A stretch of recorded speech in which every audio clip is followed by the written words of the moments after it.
제가 지금 말씀드리는 이런 단어들의 느낌에 집중해 보세요. 이런 단어들을 여러분의 테마로 삼으면 됩니다. 안녕하세요. 여러분의 수시 멘토 김규진입니다. 오늘은 좋은 생활기록부의 3가지 요소 중 첫 번째였던 메인 테마, 그리고 그 메인 테마를 어떻게 잡는지에 관해서 이야기해 보려고 해요. 저번 영상에서 이어지는 내용이기 때문에 이전 영상을 아직 못 보셨다면 잠깐 멈추고 보고 오시는 걸 추천드립니다. 자, 그러면 바로 본론으로 들어가 볼까요?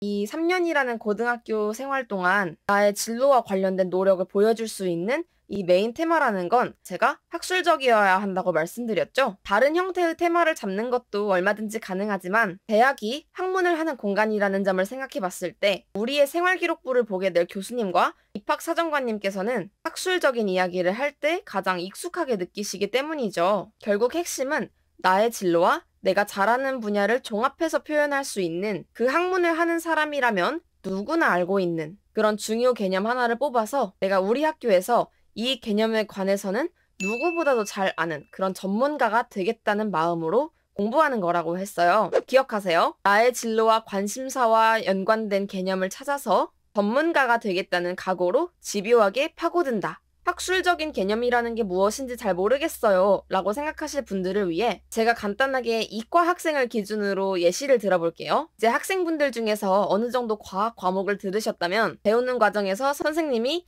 이건 나중에 중요하게 배울 내용인데 지금은 넘어갈게요 라고 하신 부분이 있을 거예요. 그리고 또 지망하는 학과에 관해서 찾아보다 보면 뉴스 기사나 책을 읽을 때 자주 접했지만 잘 와닿지는 않는 그런 개념이나 분야가 있을 거예요. 분명 수업 시간에 들은 것 같은 기억은 있는데 지금 내 이해 수준으로는 좀 어려워서 넘어갔거나 아니면 전공과는 관련이 있는 단어인 것 같은데 배울 기회가 딱히 없었던 것들이요. 구체적으로 한번 말해볼까요? 생물 분야의 경우 유전자 가위, 유전학, 세포생물학, 생화학, 화학 분야의 경우 촉매, 유기화학, 반응공정, 연료전지, 물리 분야의 경우 구조해석, 진동학, 광학, 연력학 이런 것들이 있을 거고요. 인문사회 과목을 예로 들어볼까요? 국어에서는 의문론, 고전문학, 카프, 사회 분야에서는 계층이론, 문화자본이론, 구조주의 사회학, 마르크스주의, 수학과 통계학의 경우는 어떨까요? 수치 해석, 회귀 분석, 통계적 추정, 베이지 정리, 컴퓨터나 데이터 관련 분야로는 딥러닝, 머신러닝,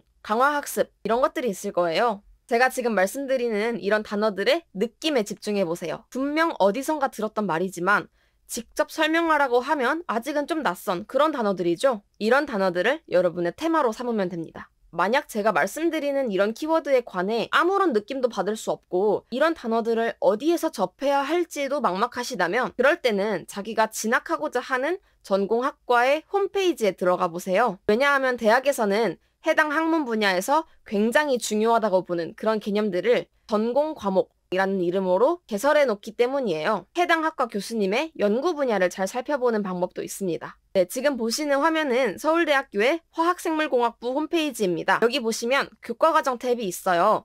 여기에 들어가 보면 이렇게 반응공학, 촉매 등등 교과과정의 이름을 확인하실 수 있죠. 다음으로 학과 구성원 또 확인해 볼게요. 여기 보시면 학과의 교수님들 성함뿐만 아니라 교수님들의 연구 분야도 모두 나와 있습니다. 이 중에 딱 봤을 때 구체적으로 알지 못하더라도 관심이 가는 분야를 정해서 거기에서 출발하시는 거예요.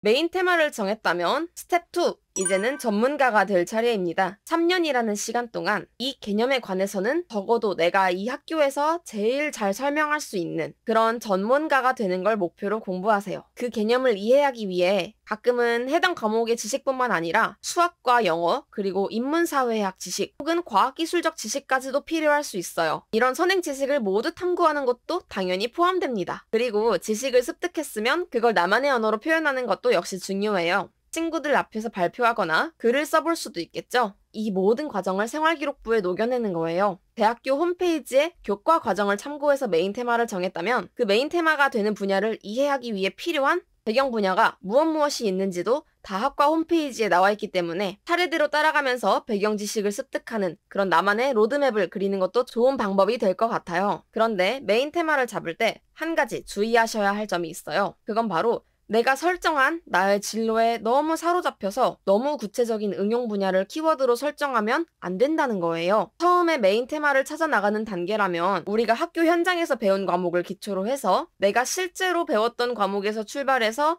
흥미가 생기는 키워드를 찾아 나가야 합니다. 의학 계열로 진학하고 싶다고 해서 유전자 항암 치료요법이라는 키워드를 설정하기보다 일단은 생화학 혹은 유전학이라는 키워드에서 출발하는 게 장기적인 관점에서 더 좋다는 거죠. 이렇게 해야 하는 이유는 세 가지인데요. 하나씩 살펴볼까요? 첫째로 우리가 지금 들어본 세부적인 키워드는 현재 우리가 일반인과 같은 수준의 배경 지식을 가지고 있을 때 그 막연한 느낌으로 고르는 거라서 실제로 학문적으로 그 개념이 사용되는 분야에서 실질적으로 연구가 이루어지는 방식은 우리가 생각한 것과 거리가 멀 수 있어요. 이렇게 되면 당연히 전문가가 생활기록부를 보게 되었을 때 어딘가 전문적이지 못하다는 느낌이 들 수밖에 없겠죠. 오히려 진로와는 관계없이 어떤 학문 자체에 관심이 생겨서 그 관련 개념을 깊게 이해하려고 시도한 학생을 보면 기초부터 차근차근 배울 자세가 되어 있다고 보고 더 좋은 인상을 받을 수도 있는 거예요. 둘째로 어려운 개념 하나를 먼저 목표로 잡고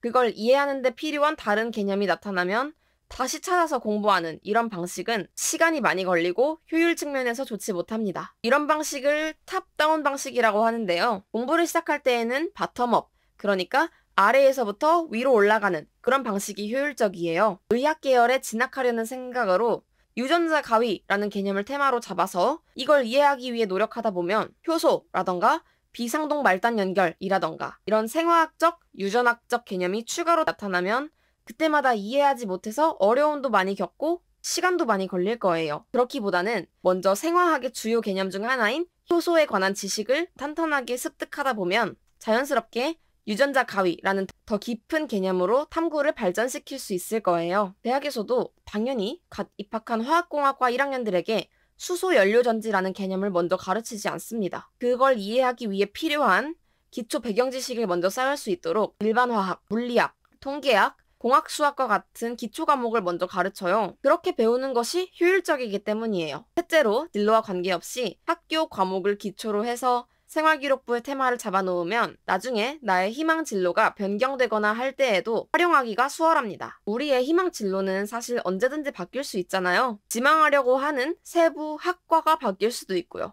그래서 너무 일찍부터 특정 진로를 목표로 하고 관련 개념을 생활기록부 곳곳에 드러낸다면 나중에 다른 학과로 진학하려고 할 때 활용하기가 어려울 수도 있어요. 우리는 항상 차선책도 생각해야 하잖아요. 그래서 다양한 학과에 지원하는 것을 염두에 두고 좀 더 활용도 높게 생활기록부를 준비할 수 있도록 너무 세부적인 분야는 지양하는 게 좋습니다. 네, 어떤가요? 메인 테마에 관해 좀 이해가 되셨나요? 메인 테마를 잡았다고 해도 이 탐구 과정을 어떻게 생활기록부에 드러내야 할지는 모르겠어요 라고 생각하신 분들 분명 있으실 거예요. 이런 분들을 위해 제가 직접 어떻게 나만의 테마를 생활기록부의 각 영역에 담아내는지 하나씩 알려드리려고 합니다.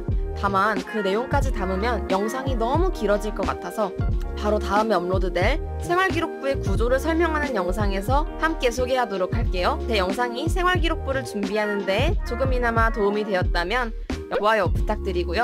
앞으로도 더 좋은 내용으로 찾아뵐 테니 구독과 알람 설정까지 해주시면 정말 감사하겠습니다. 더 궁금한 점이 댓글로 남겨주시면 제가 다음에 또 영상으로 만들어 볼게요. 네, 지금까지 수시멘토 김규진이었습니다.